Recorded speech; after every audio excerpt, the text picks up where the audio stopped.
Good morning students.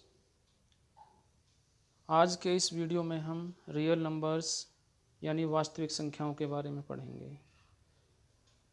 Number system एक ऐसा concept है जिसमें बहुत सारे बच्चों को डाउट्स होती हैं। हो सकता है आप में से कुछ इस तरह की डाउट रखते हों, जैसे कि पहली अभाज्य संख्या 1 है। आप में से कुछ ये मानते होंगे कि पाई एक परिमेय संख्या है, क्योंकि जब भी हम सवाल हल करते हैं, क्वेश्चन सॉल्व करते हैं, तो हम पाई का मान 22/7 या 3.14 लेके चलते हैं। आप में से कुछ को ये भी डाउट हो सकती है कि 0 एक अपरिमेय संख्या है। इस तरह की बहुत सारी डाउट्स हैं। यदि वो क्लियर ना हो तो हम मिस्टेक्स कर सकते हैं। तो इस वीडियो में हम नंबर सिस्टम के अंदर रियल नंबर्स को स्टडी करने जा रहे हैं। बेसिकली जो नंबर्स हैं हमारे दो तरह के होते हैं, real numbers and imaginary numbers. Imaginary numbers वो नंबर्स हैं जिन्हें हम लिख नहीं सकते, यानी जो संख्याएं काल्पनिक हैं। और रियल नंबर्स यानी वास्तविक संख्याएं वो संख्याएं हैं जो वास्तव में एग्जिस्ट करती हैं, जिन्हें हम अपनी नोटबुक पर लिख सकते हैं। तो इस वीडियो में हम रियल नंबर्स को स्टडी कर रहे हैं। और रियल नंबर्स का सेट एक बहुत बड़ा सेट है। इसमें डिफरेंट टाइप्स ऑफ नंबर्स आते हैं जिनको हमने कैटेगराइज किया है। Let's study them one by one. पहले 2 टाइप्स हैं, प्राकृतिक संख्याएं यानी नेचुरल नंबर्स और पूर्ण संख्याएं यानी होल नंबर्स। नेचुरल नंबर्स 1 से स्टार्ट होते हैं और होल नंबर्स 0 से स्टार्ट होते हैं। बाकी सारा कुछ सेम, यानी natural numbers 1 2 3 4 5 and so on, इसी तरह से आगे बढ़ते रहेंगे अप टू इन्फिनिटी। और whole numbers 0 1 2 3 4 5 6 7 8 9 and so on up to infinity. यानी सबसे बड़ा नेचुरल नंबर और सबसे बड़ा होल नंबर इन्फिनिटी को अप्रोच करता है। अब यदि हम किसी से कहें कि सबसे बड़ा नेचुरल नंबर लिखिए, ये नंबर एग्जिस्ट तो करता है, लेकिन हम इसे कंफर्म्ड नहीं कह सकते कि ये नंबर सबसे बड़ा नंबर है, क्योंकि हम जो भी नंबर बड़े से बड़ा नंबर अपनी तरफ से लिखेंगे उसमें 1 ऐड करने का ऑप्शन ओपन है। जो भी बड़े से बड़ा नंबर आप सोचेंगे उसमें 1 ऐड कर दीजिए, उससे बड़ा नंबर हमें मिल जाएगा। तो सबसे बड़ा नेचुरल नंबर और सबसे बड़ा होल नंबर इन्फिनिटी को अप्रोच कर रहा है। हम कंफर्म्ड नहीं कह सकते कि ये नंबर सबसे बड़ा है। अब इनका बेसिक डिफरेंस स्टडी करते हैं कि इनको नेचुरल नंबर्स क्यों कहते हैं और पूर्ण संख्याएं जो हैं इनको पूर्ण संख्याएं यानी होल नंबर्स क्यों कहते हैं।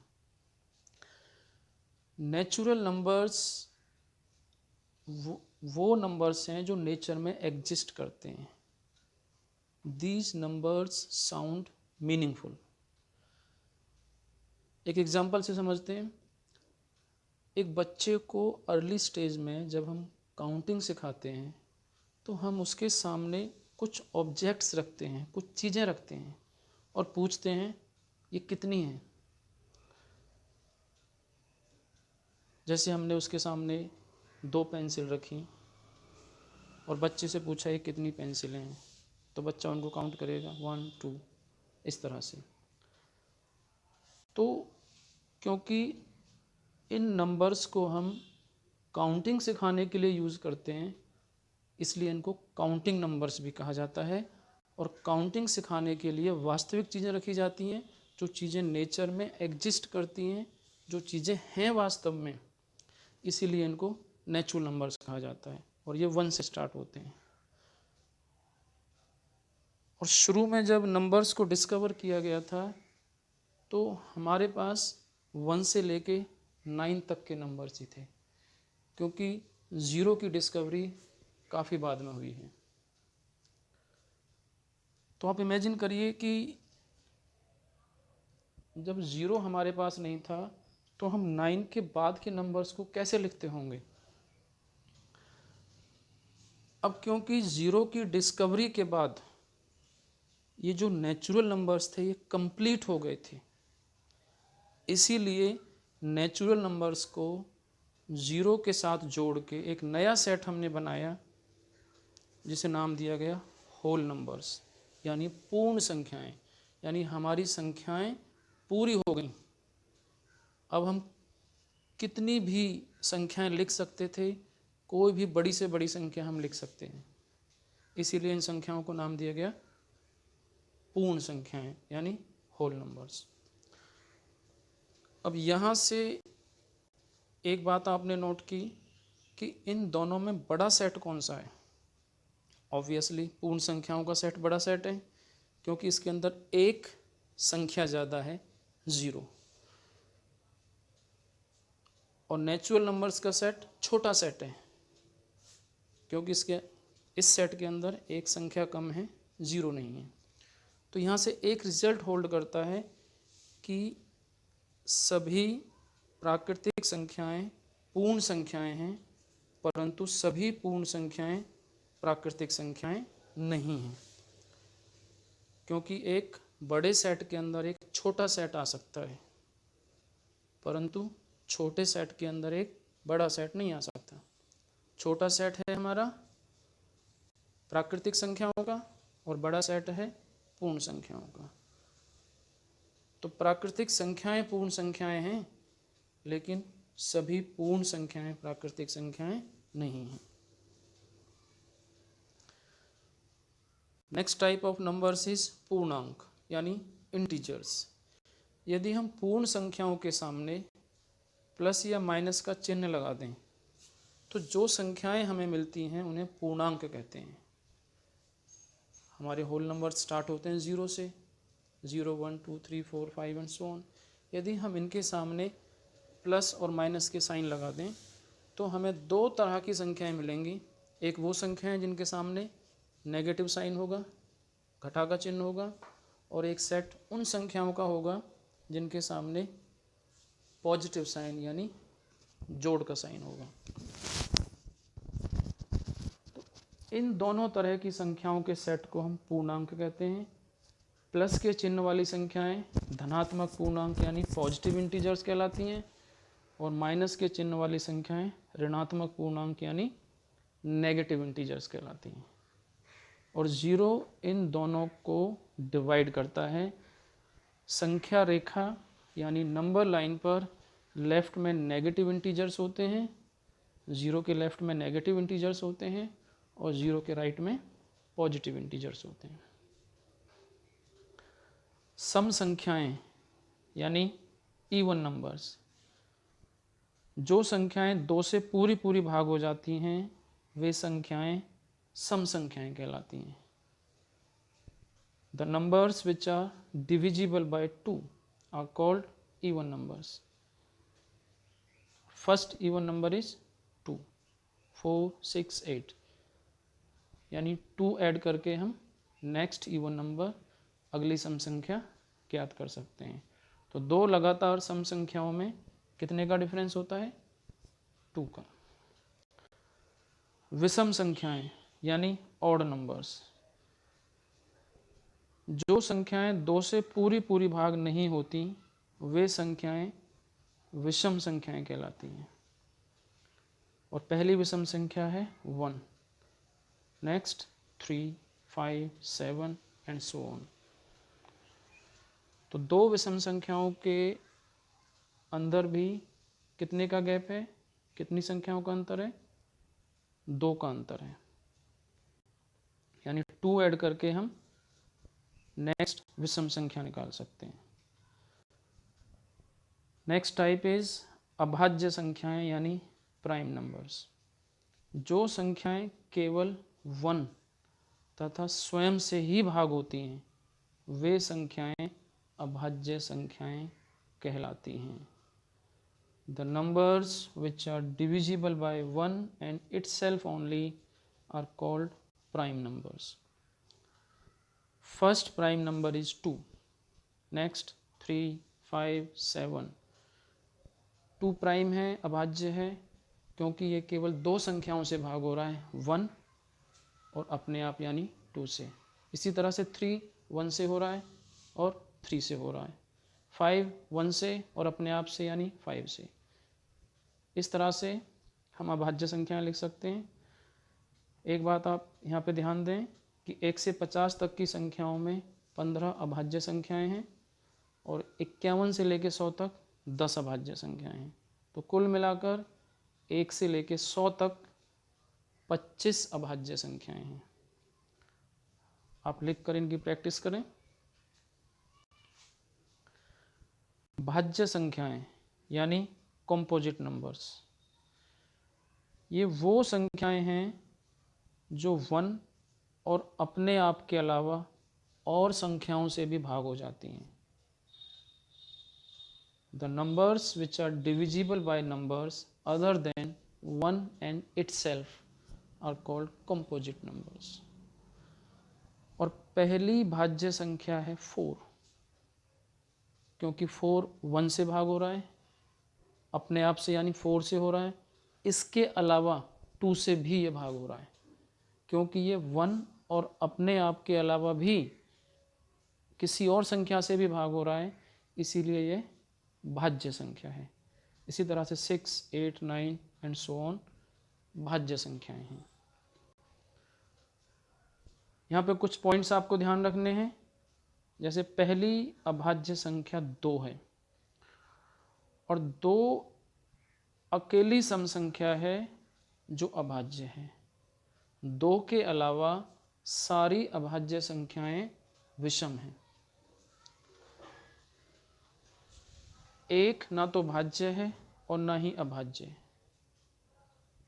क्योंकि ये दोनों में से किसी भी कैटेगरी को सेटिस्फाई नहीं कर रही। अभाज्य होने के लिए संख्या का 2 संख्याओं से भाग होना जरूरी है, 1 एंड इटसेल्फ, 1 और स्वयं से। और 1 के केस में 1 और स्वयं दोनों ही 1 है, क्योंकि ये केवल एक संख्या से भाग हो रही है। इसीलिए हम कहते हैं कि 1 ना तो भाज्य है और ना ही अभाज्य। सह अभाज्य संख्याएं यानी को प्राइम नंबर्स। सह अभाज्य यानी एक दूसरे के लिए अभाज्य। जिन 2 संख्याओं का HCF यानी सबसे बड़ा उभयनिष्ठ गुणनखंड, हाईएस्ट कॉमन फैक्टर 1 होता है, वे संख्याएं सह अभाज्य संख्याएं कहलाती हैं, यानी एक दूसरे के लिए अभाज्य हैं। और ये संख्याएं जोड़े में होती हैं। सह अभाज्य संख्याओं का एक पेयर होता है। For example 2, 5। 2, 5 एक पेयर है। ये दोनों संख्याएं एक दूसरे के लिए अभाज्य हैं। 15, 16 ये भी एक दूसरे के लिए अभाज्य हैं, क्योंकि सबसे बड़ी संख्या जो इन दोनों को भाग कर रही है वो 1 है, क्योंकि इनका सबसे बड़ा कॉमन फैक्टर 1 है। इसीलिए दोनों एक दूसरे के लिए अभाज्य हैं। 25, 27 एटसेट्रा। यहाँ कुछ पॉइंट्स आपको ध्यान रखने हैं, जैसे कि सह अभाज्य होने के लिए संख्याओं का अभाज्य होना जरूरी नहीं है। जैसे 15, 16 का जो सेट है, ये पेयर, इनमें से कोई भी संख्या अभाज्य नहीं है। दोनों ही संख्याएं भाज्य हैं, लेकिन एक दूसरे के लिए सहभाज्य हैं, क्योंकि इन दोनों का सबसे बड़ा कॉमन गुणनखंड 1 है। वो बड़ी से बड़ी संख्या जो इन दोनों को भाग कर रही है वो 1 है, इसीलिए दोनों एक दूसरे के लिए अभाज्य हैं। तो ये सह अभाज्य संख्याओं का एक जोड़ा है। 2 अभाज्य संख्याएं हमेशा सह अभाज्य होती हैं। जैसे 2, 5, 3, 7 कोई भी 2 अभाज्य संख्याएं ले लीजिए, उनका सबसे बड़ा जो कॉमन फैक्टर है वो 1 होता है और वो हमेशा ही सहअभाज्य होती हैं। परिमेय संख्याएं, जिन संख्याओं को हम P/Q के रूप में लिख सकते हैं, जहां Q 0 नहीं होना चाहिए, यानी हर ज़ीरो नहीं होना चाहिए। और p और q सहअभाज्य पूर्णांक हैं। सहअभाज्य पूर्णांकों के बारे में हम अभी पढ़ चुके हैं। एक दूसरे के लिए वो अभाज्य हैं, यानी उनका सबसे बड़ा उभयनिष्ठ गुणनखंड 1, यानी इन संख्याओं की हम आगे और कटिंग नहीं कर सकते, ये शॉर्टेस्ट फॉर्म में है p/q। ऐसी संख्याओं को हम परिमेय संख्याएं कहते हैं, जैसे 1/2, 2/-3, -4/5 एंड सो ऑन। हम बहुत सारे एग्जाम्पल दे सकते हैं। अंश भी एक पूर्णांक होना चाहिए और हर में भी एक पूर्णांक होना चाहिए। 0 एक परिमेय संख्या है, क्योंकि हम 0 को 0/1 भी लिख सकते हैं। तो यहाँ से एक बात क्लियर है कि सारे के सारे पूर्णांक परिमेय हैं, क्योंकि हम सभी पूर्णांकों के नीचे हर में 1 लिख सकते हैं। और 0 भी एक परिमेय संख्या है, क्योंकि हम 0 के हर में 1 लिख सकते हैं। तो परिमेय संख्याओं की परिभाषा के अनुसार हर में 0 नहीं होना चाहिए, अंश में 0 हो सकता है। तो 0 भी एक परिमेय संख्या है।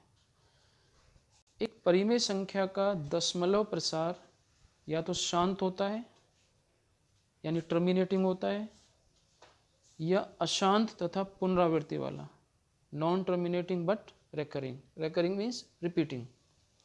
एग्जाम्पल से समझते हैं। जैसे 1/2 है, यदि हम 1 को 2 से डिवाइड करें तो आंसर आएगा 0.5, और ये भाग कंप्लीट हो जाती है, ये भाग पूरी हो जाती है। तो ये भिन्न हमारी शांत भिन्न है। 1/3, यदि हम 1 को 3 से डिवाइड करें तो ये डिवीजन कभी भी स्टॉप नहीं होती। आप देखेंगे ये 3 से डिवाइड होती ही चली जाएगी 3 टाइम्स, और हमें आंसर मिलेगा 0.3333, नेवर एंडिंग प्रोसेस। इस तरह का जो डेसिमल एक्सपेंशन है, जो स्टॉप नहीं हो रहा है, टर्मिनेट नहीं हो रहा है, यानी अशांत है, और साथ ही साथ उसमें कुछ संख्याएं ऐसी हैं जो बार बार आ रही हैं, ऐसी संख्याओं को हम क्या कहते हैं? अशांत तथा पुनरावृत्ति वाली भिन्न, नॉन टर्मिनेटिंग बट रिपीटिंग। इसी तरह से 1/7, 0.142857, 142857। अब इनको हम शॉर्ट फॉर्म में लिख सकते हैं। जैसे 1/3 में हमने क्या देखा? 0.3333, 3 हमारा रिपीट हो रहा है, 3 बार बार आ रहा है, तो हम इसे एक बार में ही लिख सकते हैं 0.3, और 3 के ऊपर हमने बार लगा दिया, एक छोटी सी लाइन खींच दी इसके ऊपर, और इसका मतलब है कि ये जो 3 है ये रिपीट हो रहा है, ये बार बार आ रहा है। ये जो बार बार मैं यूज़ कर रहा हूँ ये तो हिंदी का वर्ड है बार, और जो मैंने कहा ऊपर हमने बार लगा दिया, ये इंग्लिश का बार है, BAR, बार, एक छोटी सी लाइन जो हमने खींची है, बार।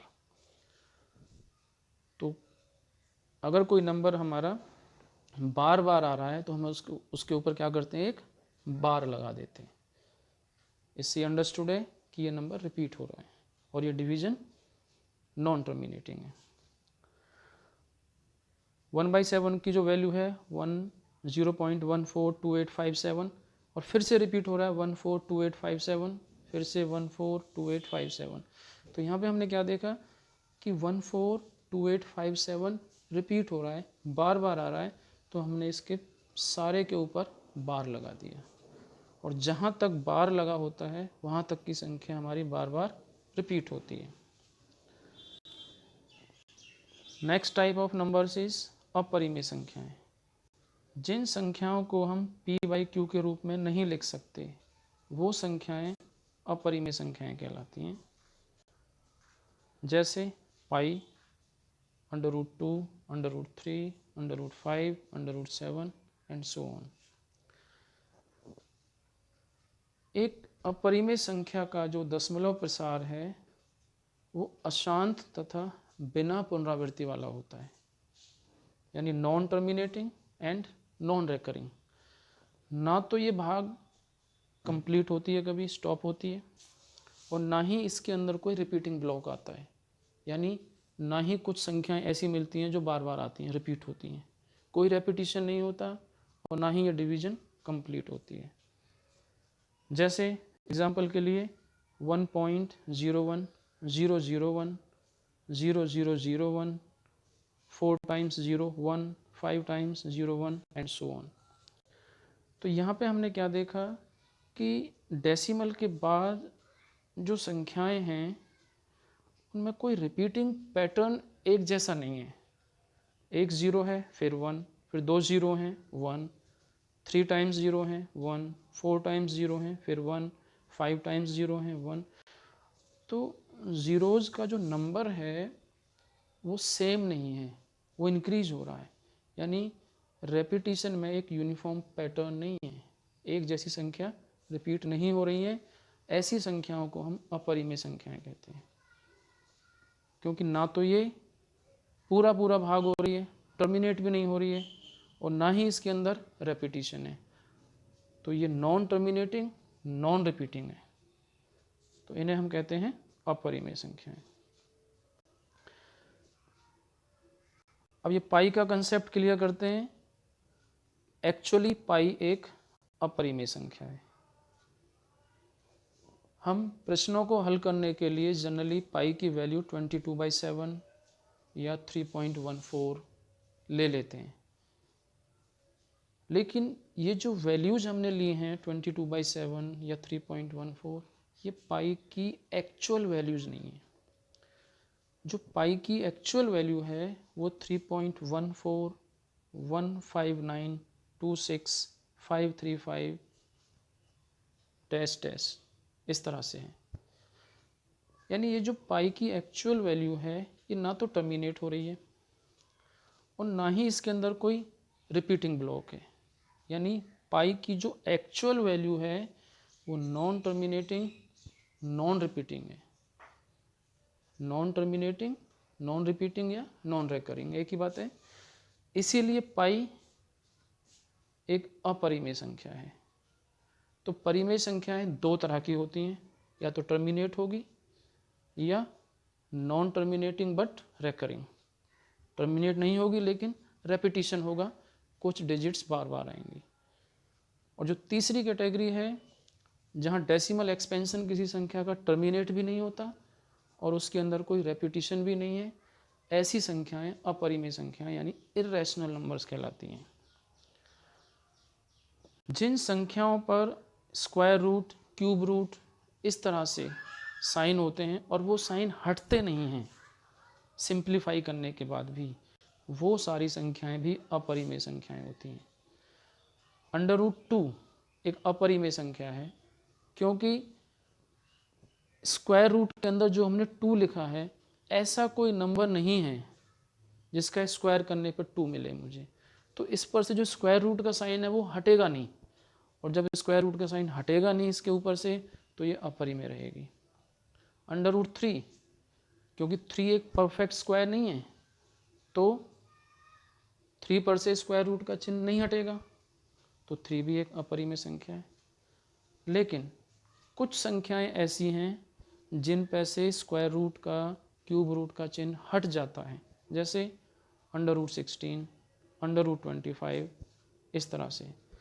√16 की वैल्यू 4, क्योंकि 4 का स्क्वायर 16 होता है, तो स्क्वायर रूट कट जाएगा और हमें एक पूर्ण संख्या मिलेगी 4। इसी तरह से √25। तो यहाँ से क्या ध्यान रखना है आपको, यदि हल करने पर संख्याओं पर से वर्गमूल या घनमूल इत्यादि का चिन्ह हट जाता है तो वो संख्या परिमेय संख्या बन जाती है।